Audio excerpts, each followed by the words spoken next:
Mtazamaji wa Mamboleo Online TV, umetamatika mkutano mkuu wa kawaida wa chama cha UMD, Union for Multi-Party Democracy hapa Dodoma, na mkutano huu ulikuwa na vipengele vitatu au vinne: kumpitisha makamu mwenyekiti bara na kule Zanzibar, lakini pia mwenyekiti wa chama, na baadaye ukafikia kwenye hatua ya kumchagua au ya kupigiwa kura kwa wagombea wa rais nafasi wa Serikali ya Mapinduzi ya Zanzibar, lakini pia Jamhuri ya Muungano wa Tanzania. Kwa upande wa Tanzania bara au Jamhuri ya Muungano wa Tanzania, amepita mwanamama. Tutakwenda kuzungumza naye kusikia kutoka kwake mawili matatu, lakini pia ni kipi ambacho sasa anakitarajia kuelekea kwenye uchaguzi mkuu, kwa sababu tayari ashapitishwa kwenye mkutano mkuu wa chama. Na hapa niko naye, nitakwenda kuzungumza naye kujua mawili matatu kutoka kwake, yeye ni nani na anaielezeaje au anazungumziaje faili alionayo baada ya kupitishwa kwenye mkutano. Karibu sana, tungependa kufahamu kwanza jina lako ni nani kwa ukamilifu wake, lakini pia na ni kitu gani ambacho nakizungumza sasa kuelekea uchaguzi mkuu. Ushapewa dhamana sasa na wajumbe wa mkutano mkuu, na ni kipi ambacho nakitarajia kwenda kuwawakilishia? Awali ya yote napenda kumshukuru Mwenyezi Mungu mwingi wa rehema kwa kuweza kutufikisha siku ya leo kufanya tukio ambalo ni la kikatiba, lakini ni takwa la kisheria kwa mujibu wa vyama vya siasa kuelekea kwenye uchaguzi mkuu wa Jamhuri ya Muungano wa Tanzania mwezi Oktoba. Naitwa Mwajuma Noti Mirambo. Kwa nafasi niliyokuwa nayo ndani ya chama kabla ya uchaguzi huu wa leo ambao tulikuwa tunamaliza muda wa uongozi wetu, nilikuwa mwenyekiti wa taifa wa Jumuiya ya Wanawake, ambayo leo tunatamatika katika uongozi huo kwa muda wa miaka mitano. Kwanza ni washukuru wana UMD, wajumbe, kina mama wenzangu kwa kuniamini katika miaka mitano kuwa mwenyekiti wao wa Jumuiya ya Wanawake ndani ya chama, na jumuiya nilivyoikuta sivyo ilivyo sasa. Lakini pili ni washukuru wana UMD kwa kutimiza takwa lao la kikatiba la kisheria kuweza kufanya mkutano mkuu leo na kuchagua wagombea wao.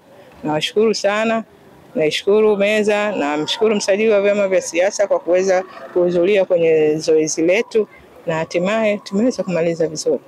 Mkutano umefanyika chini ya uangalizi au usimamizi wa Tume Huru ya Taifa ya Uchaguzi ikiwa inawakilishwa na msajili msaidizi Sisti Nyahoza. Pengine imani yako wewe sasa unakwenda kwenye kinyang'anyiro ambacho kwa kawaida inaweza kuwa ni ngumu zaidi pengine kwa watu wengine wote kwenda kushindana na CCM ambayo imekuwepo madarakani kwa muda mrefu. Kipi ambacho wewe umejipanga nacho kuhakikisha kwamba unaenda kushika nafasi? Kwanza, hakuna mkate mgumu mbele ya chai. Chama cha siasa dhumuni kubwa la kusajiliwa kwake ni kushiriki chaguzi na si kushiriki tu kushika dola. Kwa hiyo kwangu mimi na chama changu tumejipanga vizuri, tuna ilani ambayo tutawafikishia wananchi wa Jamhuri ya Muungano wa Tanzania, tutawafikishia maono yetu, naamini tutaweza kuvuna kura zao utakapofika wakati. Huenda UMD ndio chama ambacho kimekuja na surprise package ya tofauti kushindana kulingana na vyama vingine vyote ambazo tumehudhuria mikutano yao mikuu. Wewe ni mgombea nafasi ya rais wa Jamhuri ya Muungano wa Tanzania, lakini pia mgombea mwenza umemteua mwanamke mwenzio. Hii inakupa confidence kiasi gani kuhakikisha kwamba unaenda kupambana na kundi ambalo pengine litakuwa ni wanaume wengi kuliko wanawake? Yaani mambo yanabadilika. Kwa sasa wanawake mnaona jinsi tulivyokuwa watendaji wazuri, tulivyokuwa wafanya kazi wazuri, tulivyokuwa viongozi wazuri. Na Mungu ametubariki. Sisi ndio viongozi katika dunia hii. Tangia tunazaliwa. Tunalea familia zetu, tunawalea waume zetu, tunawalea pia watoto wetu. Sisi ndio walimu ambao tunaanza kuwapa elimu binadamu tangia wakitoka tumboni kwetu. Sisi kwa sasa, wanawake wa sasa si wale wa zamani. Tunatosha katika uongozi, na ndio maana unaona hata Amiri Jeshi Mkuu ambaye anatuongoza ni mwanamke, lakini mambo yanakwenda vizuri. Mategemeo yako?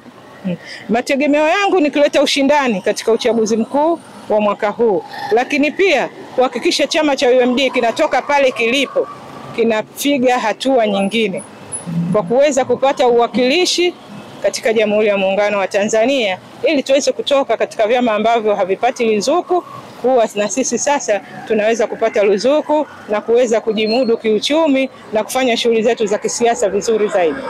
Mara nyingi kwenye mikutano hii wajumbe wanakuwa wanalalamika kwamba wale ambao wanawapitisha huwa baadhi hawafiki kwenye majimbo yao kwa ajili ya kampeni na kuwasupport kwenye chaguzi za wabunge na madiwani.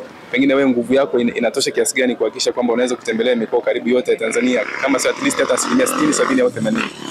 Mimi kama mgombea nimejiandaa kwa nafasi yangu, lakini pia baada ya uteuzi huu chama changu pia tutakaa pamoja kuona jinsi gani tunaweza kuwafikia hususan wale wabunge wetu ambao tutawaona wanahitaji joto ili kuweza kututoa hapa tulipo, lakini na madiwani wetu pia ambao tutaona wanaweza kututia joto ili tutoke hapa tulipo. Dhumuni kubwa la UMD kwa sasa ni kutoka hapa tulipo ili tuweze kuwa sasa na sisi ni vyama ambavyo vinaweza kupata ruzuku katika nchi hii. Watu wanatamani kusikia chochote cha tofauti na Mheshimiwa Rais ambaye yupo sasa hivi, ili angalau iwe surprise kwa kuona kwamba hiki tukimpa huyu basi tutakwenda kuwashindia sehemu fulani. Tumeona juzi wamezindua ilani yao, lakini pia wamezindua ilani na walifanya mkutano huu maalum hapa mkoani Dodoma, na sisi tuko hapa kwa muda mrefu tumeona kinachoendelea. Ilani yao umeiona na umeisikiliza na umeielewa vizuri. Pengine wewe umeona wapi kuna gap kuhakikisha kwamba na wewe sasa umeshasoma mchezo unaingia sasa kwenda kuziba hilo gap? Kwa kweli nisiwe muongo, kwa taratibu hizi za chama kuelekea kwenye uchaguzi mkuu bado sijapata muda wa kuipitia ilani ya Chama cha Mapinduzi, kwa sababu tulikuwa tuko kwenye kujipanga katika kuweka vizuri ilani yetu, kuhakikisha mkutano wetu unafanyika, kuhakikisha napata hiyo nafasi ya kukiwakilisha chama. Kwa hiyo sitaki niwadanganye wa Tanzania kwamba nimeweza kuipitia kwa sasa ilani ya Chama cha Mapinduzi kuona mapungufu yao. Lakini kuanzia sasa mchakato wa uchaguzi ndio umeanza. Nimeweza kupata nafasi katika chama changu, sasa naamini ninao muda mzuri wa kujipanga ndani ya chama na nje ya chama kuhakikisha naleta upinzani. Lakini kipi cha tofauti? Cha tofauti UMD mmekiona. Mgombea ni mwanamke, mgombea mwenza ni mwanamke. Mjue kwamba ile 50-50 sisi tunaitaka zaidi ya 50-50. Shukrani sana. Iko ni cha tofauti ambacho tumeanza nacho. Tunashukuru sana. Asante sana.